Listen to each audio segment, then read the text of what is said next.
मैं भगवान का पुत्र हूँ, सोहम मस्मी। सोहम सोहम का जब मुझे बहुत पहले मेरे गुरु ने बता दिया, एक आदमी ने मुझे बता दिया था, और ये बता दिया था सांस साथ में सो और निकल साथ में हम, सो हम मैंने बहुत दिन जब कर लिए। लेकिन सोहम सोहम क्या कहते रहे से मेरे जीवन में कोई फर्क नहीं पड़ा था।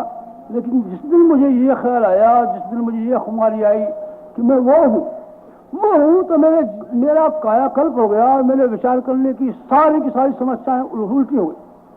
मनुष्य के भीतर एक ऐसा ही दृष्टिकोण विकसित होता है जब उसको यह मालूम पड़ता है कि सोहम अस्मी, अपने आप को जान लेता है, तो ये कहता है ये धर्मशाला है और ये सराय। इसमें यहाँ धर्मशाला की तरीके से, सराय की तरीके से काम करने के लिए आया हूँ, और मैं यहाँ ड्रामा कर रहा हूँ। ड्रामा करने वाले, मंच पर करने वाले नट आपस में दुखी नहीं होते। एक था राजा और एक था दूसरा राजा, और ड्रामे की मंच पर लड़ाई हुई, और उसने तलवार चलाई और उसका सिर काट डाला। बस वो सिर में लगा, बस वो जमीन पर सो गया, और बस वो सब आए उसको उठा ले गए। जब वो मर के चला गया तो पूछा गया, उससे पूछा कि भाई तेरा तो सिर काट डाला था, तू तो मर गया था, और तुझे तो बड़ा दुख हो गया, वह स्वर्ग में गया कि नहीं गया? अरे गुरु जी वो तो तमाशा था, ऐसे ही काट डालते हैं सिर, रोज करते हैं, इतने सिर काटते रहे। यहाँ तो एक ही दिन में 2-2 बार ड्रामा होता है, और 2-2 बार हमारे सिर कट जाते हैं। ऐसे हम रोया करें, चिल्लाया करें तो हमारा क्या बिगड़ जाता है। मित्रों, दृष्टिकोण में जमीन आसमान का फर्क पड़ जाता है उस दिन, जब आदमी को यह बात मालूम पड़ती है कि मैं कौन हूँ। जिस दिन मुझे गायत्री का पहला चरण इस रूप में सिखाया गया कि तू भगवान है और भगवान का बच्चा है, तो मैंने अपने भगवान को देखना और समझना शुरू किया। मेरा भगवान कहाँ है, मेरा बाप कहाँ है, मेरा प्रियतम कहाँ है। मैं उस प्रियतम को देखूंगा, उस प्रियतम को खुश करने की कोशिश करूंगा, उस प्रियतम की सेवा करूंगा, उस प्रियतम के साथ साथ रहा करूंगा। आँख खोल करके जब मैंने मित्रों देखा, तब वो गीता वाले अर्जुन की आंखें मेरे भीतर लगी हुई थी।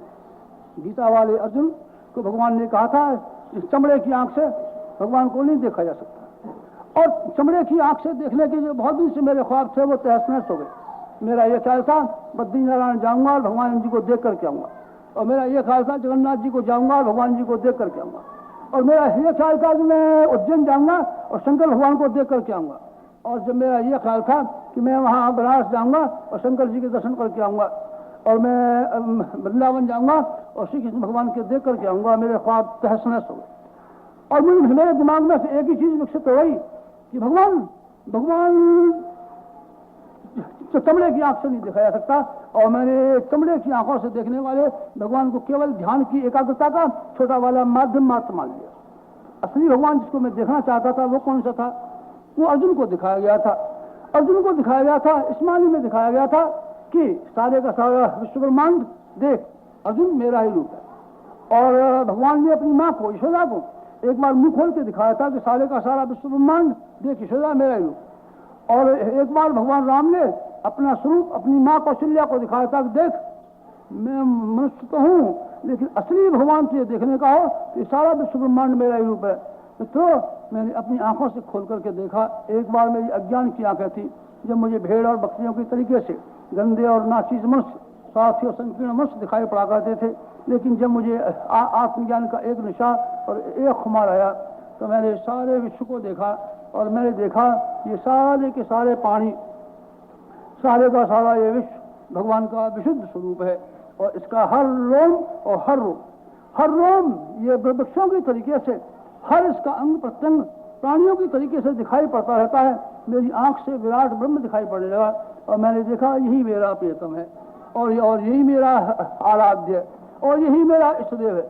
इष्टदेव है।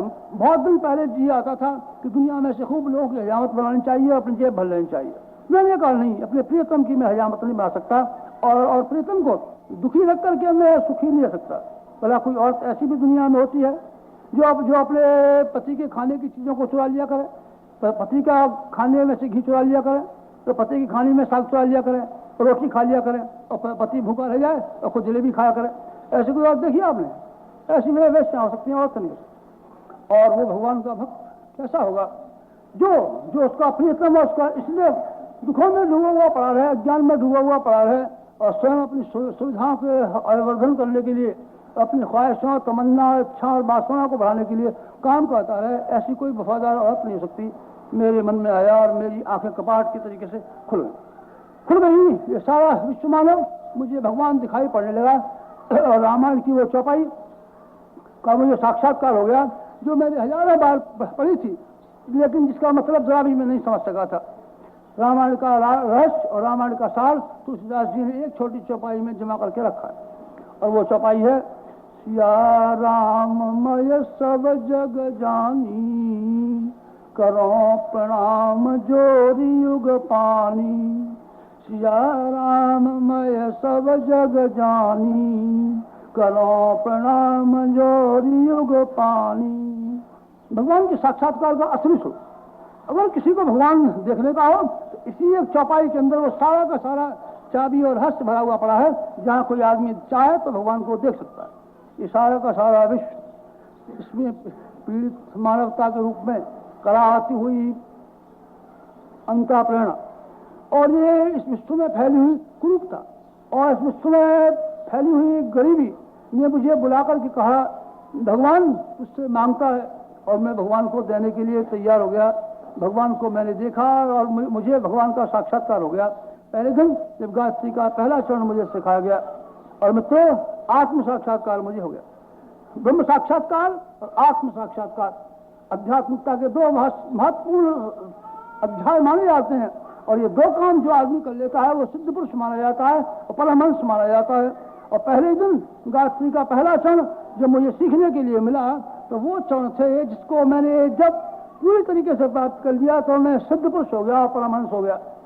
सिद्ध पुरुष और परमहंस होने के दो ही तरीके हैं, आत्मा का ज्ञान और परमात्मा का ज्ञान।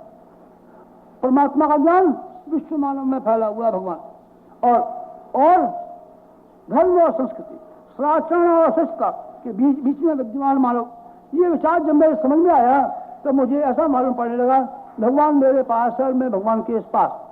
और जब मैंने अपने आप का स्वरूप देखा तो मेरे जीवन की समस्याओं में आमूल परिवर्तन हो गया। पहले मेरा यह ख्याल था कि मैं दुनिया में बड़ा आदमी बनने के लिए पैदा हुआ हूँ, मैं मजा उड़ाने के लिए पैदा हुआ हूँ, मैं अपना अहंकार और बड़प्पन की छाप दूसरों पर डालने के लिए पैदा हुआ हूँ। लेकिन मेरा सारे का सारा मजा गायब हो गया और मुझे जब आत्म साक्षात्कार हुआ तो मुझे यह मालूम पड़ा है कि मैं भगवान का नन्हा मुन्ना बच्चा, और भगवान ने सारी की सारी कला और सारी की सारी अपनी विभूति को समेट करके मुझ जैसे नाचित प्राणी को बनाया और मैं उसका सहायक और मैं उसका हेल्पर और मैं उसका असिस्टेंट। इसकी दुनिया में ज्यादा खूबसूरती लाने के लिए और खुशबू पैदा करने के लिए मेरा जीवन का लक्ष्य और जीवन के लिए उद्देश्य पैदा हुआ।